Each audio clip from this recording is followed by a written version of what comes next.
Assalamualaikum warahmatullahi wabarakatuh. Jumpa kembali dengan Banyang Official. Oke, selamat siang semuanya teman-teman ya. Jadi siang ini kita mau nonton lagi videonya Rocky Gerung mengkritik Bapak Presiden kita, yaitu Bapak Prabowo. Oke, bagaimana videonya? Mari kita saksikan dan ambil hikmahnya teman-teman ya. Jadi jangan lupa tonton. Kenapa Presiden nggak boleh bilang dablek? Dablek itu monyet-monyet, maling-maling itu dablek.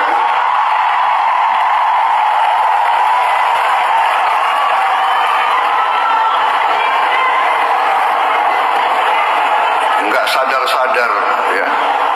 Tapi percayalah, kami tidak akan ragu-ragu membela kepentingan rakyat Indonesia. Kami tidak ragu-ragu. Saya katakan, saya siap mati untuk bangsa dan rakyat Indonesia. Tidak ada yang kebal hukum di Republik ini. Di bawah Presiden Republik Indonesia Prabowo Subianto, Gibran Rakabuming Gibran, dengan semua kabinet, tidak ada yang kebal hukum. Kata hate speech, ujaran kebencian adalah ujaran yang mengingatkan masa lalu yang membenci gitu. Mengkritik pemerintah itu bukan ujaran kebencian. Jadi di sini tuh dipakai sekedar untuk mengamankan kekuasaan tuh konsep. Ini asal dipasang aja tuh ujaran kebencian. Ketika Pak Prabowo datang menjadi presiden, bahkan menerima jadi menteri pertahanan, saya bilang usir Prabowo dari istana. Saya pakai kata usir, karena itu sampah. Saya jadi usir dilaporkan oleh Gerindra.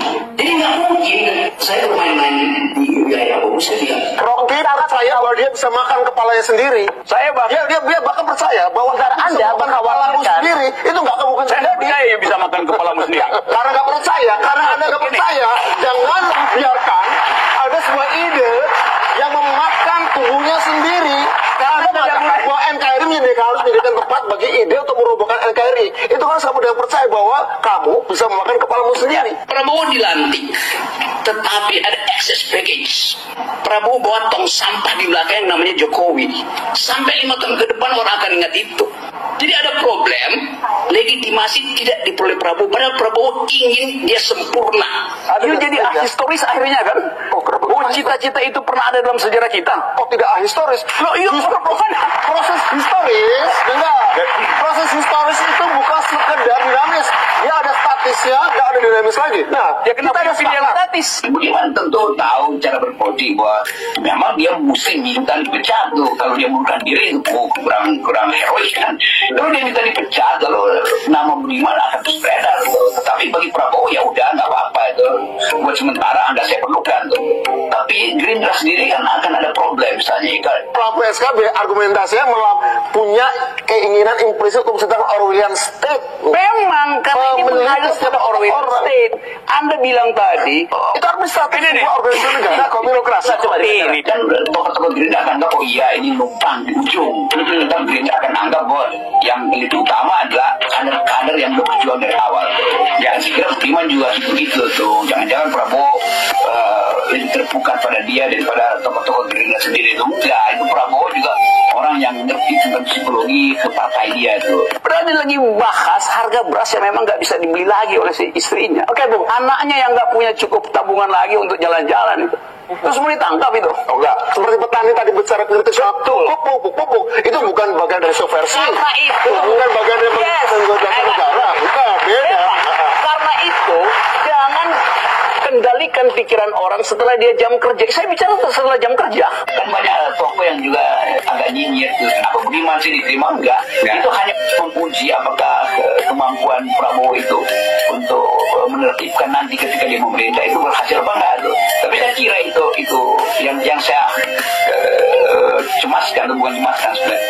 Saya anggap agak konyol nanti jangan sampai Budiman begitu masuk Gerindra sama juga statusnya di PDIP sebagai anak kosan. Karena kalau nomaden yang masih ada idenya karena dia memilih nomaden. Prabowo punya presiden sejarah terjadi pembunuhan.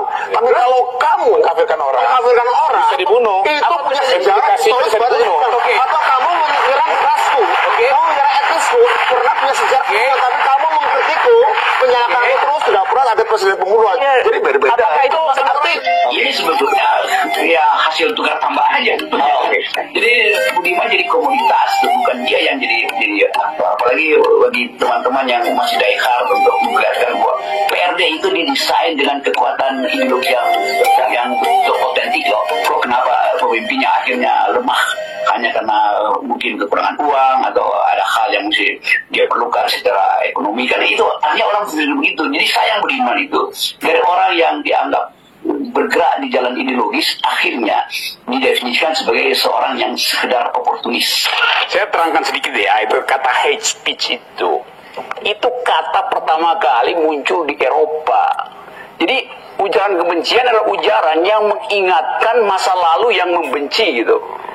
Jadi mengkritik pemerintah itu bukan ujaran kebencian.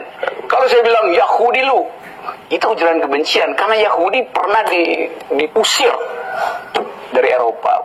Perempuan, dasar perempuan, kata perempuan itu hate speech ya di Eropa. Karena ada fenomena nenek sihir yang ini perempuan ada the roots of all evil itu. Jadi di sini tuh dipakai sekedar untuk mengamankan kekuasaan. Bukan itu yang disebut hate speech. Itu pentingnya belajar tentang etimologi, sejarah dari satu konsep. Ini asal dipasang aja tuh, ujaran kebencian. Sebenarnya apa hate speech? Sejarah hate speech itu bukan begini, itu lain sama sekali di Eropa. Betul, aku sepakat bahwa tugas pemerintah, ya, tugas organisasi atau punya power ada dua, stick and carrot. Memang yang kelihatan sekarang sticknya melarangnya, carrotnya apa? Yang wortelnya itu yang artinya proaktif yang disebutkan Kodari tadi adalah bagaimana memang kita kan mau masuk era baru nih. Dulu pegawai negeri pada zaman Orde Baru, pada zaman dulu hanya dapat satu informasi. Hari ini mereka bisa akses kepada banyak informasi yang lain. Ini kan mempengaruhi cara berpikir. Di sini kepada pemerintah memang harus disiapkan kemampuan pemerintah, juru bicara presiden, teman saya Fajro, kemudian juga menteri-menterinya, gubernurnya, bupatinya, untuk juga bukan cuma kemampuan mendeliver public policy dalam sebuah tindakan yang konkret, tapi mampu membuat narasi. Ini penting. Tapi kan narasi yang baik itu kan juga dari bahan mentah yang baik. Pertanyaan saya adalah apakah kata siapa? Kalau bicara narasi yang baik, ada narasi efektif, bahan mentahnya kosong. Ketidakcukupan SKB adalah ketika dia diletakkan di luar narasi proaktif seperti kata yang Kodari tadi. Satu, ya. Kedua, saya sepakat bahwa mengkritik pemerintah bukan bagian dari ujaran kebencian pada seluruh negara. Bahwa mengkritik bos di dalam internal bagi seorang ASN dimungkinkan. Tetapi ketika dia menjadi bagian dari organisasi, beda lain. Jadi ada penjelasan, jangan tanggung itu. Kalau mau Orwellian politics, the big brother is watching you gitu. Ya maksimalkan teknologi. Apa? Pasang chips di kepala setiap ASN. Itu lebih murah, lebih efektif. Aturan itu, SKB itu kompatibel dengan 4.0 teknologi. Jadi pasang aja chips. Atau suruh ASN supaya buka WA itu. Kan pada akhirnya orang mau presiden, pemerintah ingin membuktikan bahwa ada. Oleh karena itu akan dipakai portal itu diisi dengan data palsu bahwa memang ada untuk membuktikan bahwa ini efektif kan. Itu kerjaan politik biasa, kerjaan politik memang jorok, tapi itu pemerintah. Tapi tidak mengatakan bahwa kalau setiap aturan entah itu sifatnya restriktif membatasi atau aturan itu sifatnya membuka akan dimasukkan data palsu. Sebenarnya setiap aturan apapun ketika menyangkut manusia juga rentan terhadap pemalsuan data. Di era kebebasan juga orang rentan memasukkan akun Twitter, media sosial juga bagian dari pemalsuan juga. Pemalsuan memanfaatkan kebebasan, sebagaimana juga ada pemalsuan memanfaatkan ketertutupan. Masalah begini, oke, kita akan menghadapi situasi baru nih. Oke, mengatakan konsekuensinya pasangin chip saja, itu diktatorial, itu totaliter. Ini diktatorial yang soft, yang technological diktatorial. Ini lebih buruk diktatornya karena saya ingin mengatakan bahwa kita sebenarnya ada beberapa hal yang bisa kita bicarakan. Satu yang common sense saja. Anda menjadi bagian dari sebuah organisasi rigid, hierarkis yang bernama negara. Oke, ya itu kalau tiga kriteria sadari. Kalau itu menurut saya wajib bukan cuma ASN. Kalau ada sebuah kelompok masyarakat yang kemudian mengkafirkan orang, kemudian sampai ekstrimnya menghalalkan darah orang lain. Tadi Rocky mengatakan Eropa beberapa bicara penghinaan terhadap perempuan, penghinaan terhadap Yahudi itu secara kontekstual dianggap sebagai kebencian. Di Indonesia pun kita punya penyakit itu kok. Apa sih? Anda dianggap bukan Islam, atau Anda di luar Islam, Anda dia bagian dari PKI, Anda bagian dari DITII, Anda bagian dari apa? Semuanya kan pernah dalam daftar kewajiban. Itu bagian dari sejarah kita. Artinya kita juga jangan menjadikan itu sebagai kebebasan. Ada mengatakan Anda PKI, Anda kafir, darah Anda halal. Itu kan pernah menyebutkan darah di Indonesia. Kalau Anda menjadi bagian dari birokrasi, harus ada tindakan administratif atau apapun sampai jauh mana. Tetapi ketika ada bagian dari masyarakat dan kemudian dia menjadi bagian untuk ketika penyerangan fisik. Ya, gini nih, kita selalu uji dalam keadaan ekstrim. Ini ada ASN, dia pulang 4:30, jam 6 dia tunggu anaknya pulang habis les itu. Istrinya datang dari pasar, anaknya ngomong tentang keadaan negara, istrinya nambahin soal kenaikan harga. Terus si suami yang ASN diskusi bersama di situ. Pembantunya nguping, terus pembantunya lapor ke tetangganya lagi musuhan sama si keluarga ini, dilaporin bahwa itu ada ASN ngomongin tentang radikalisme, tentang kebencian pada pemerintah. Padahal dia lagi bahas harga beras yang memang nggak bisa dibeli lagi oleh si istrinya. Bu, anaknya yang nggak punya cukup tabungan lagi untuk jalan-jalan itu. Terus mau ditangkap itu? Oh enggak. Tapi kita kan sudah sepakat bahwa yang harus kita luruskan. Bukan itu. Seperti petani tadi bicara kritis pupuk. Itu bukan bagian dari subversi. Karena itu. Bukan bagian dari negara. Bukan, beda.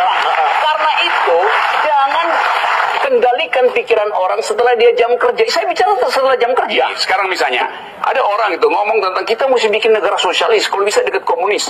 Melanggar Pancasila, sila keberapa? Sila kelima memungkinkan orang berpikir sosialis, keadilan sosial, komunis bahkan. Tapi enggak, beda. Beda antara aspirasi dan dosa lebih adil atau apapun, bicara tentang secara sengaja terlibat dalam sebuah gerakan. Gerakan apa? Satu, menganggap orang lain salah dan kemudian menciptakan permusuhan. Ratusan orang melakukan itu, dan dia akan saya pura-pura bergumam Indonesia. Tapi dia di kepalanya kan nggak begitu. Tapi tidak untuk melarang kepala loh, bukan untuk melarang kepala loh. Tindakan Anda menyanyi dan tindakan Anda tidak menyanyi di depan umum itu punya implikasi politik. Ketika Anda seorang menjadi pegawai negeri, ASN dan kemudian BUMN, dan Anda saat terbuka demonstratif mengatakan aku nggak peduli yang lain hormat pada bendera merah putih, tidak. Itu kan tindakan secara demonstratif menunjukkan bahwa aku bendera negara. Itu nggak boleh. Bahwa aku nggak suka merah putih di dalam hati. Itu nggak bisa. Saya pura-pura nyanyi Indonesia Raya, tapi pikirannya enggak. Dia bisa berbohong juga kok. Gak ada masalah. Gak ada masalah. Kenapa ada negara totaliter sehingga kemudian bisa mengatur berbohong? Negara. Sekarang saya tahu negara ada sebuah strukturnya sebagian kebohongan. Dia udah nggak apa-apa. Kebohongan untuk menciptakan common good. Saya terangkan akibat buruk dari jalan pikiran Budiman. Saya terangkan pelan-pelan ya. 1000 orang di satu departemen berbohong sama-sama tuh. Gak ada masalah.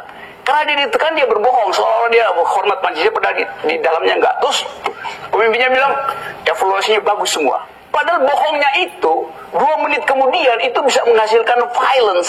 What do you expect dari sebuah organisasi analog, organisasi kasat mata untuk masuk pada wilayah kebohongan tiap individu? Kenapa ada apa-apa di totalitar negara? Negara ada sebuah organisasi politik. Kalau negara ada sebuah organisasi politik itu tindakan birokrasi dan tindakan politik semuanya. Saya kasih contoh satu kan, mencegah yang satu ini menjadi 1000. Betul. Dan yang 1000 itu tahu bahwa kalau yang satu bisa berbohong, kita berbohong semua rame-rame yuk. Ya belum tentu juga. Gini nih, Nggak bisa juga dikatakan. Kenapa ada saat Orwellian? Gini ya, Kenapa ada saat Orwellian dalam hal itu? Kalau itu jadi konyol, ngapain di SKB-kan? SKB argumentasinya malah punya keinginan implisit untuk menciptakan Orwellian state. Memang karena ini menghadap pada Orwellian state. Anda bilang tadi itu administratif sebuah organisasi negara, kok birokrasi. Ini bukan warga negara. Budiman bilang begini nih. Ini ada orang membenarkan diri sendiri tuh, menyalahkan orang terus. Apa yang salah dengan menyalahkan orang? Setiap hari gue salahin Budiman itu. Jadi radikal gue. Mengkafirkan orang. Mengkafirkan orang ya. Kamu menyalahkan aku tidak pernah punya presiden sejarah terjadi pembunuhan.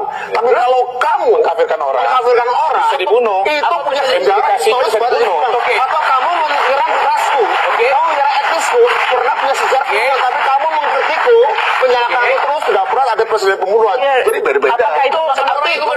dibiarkan saja gitu loh, Bung Rocky? Apakah kita diam saja? Konteks tadi yang Pertanyaan diceritakan. saya, ada di KUHP enggak tuh? Apanya? Yang mana? Segala macam itu. Yang mengakibatkan kematian orang tuh.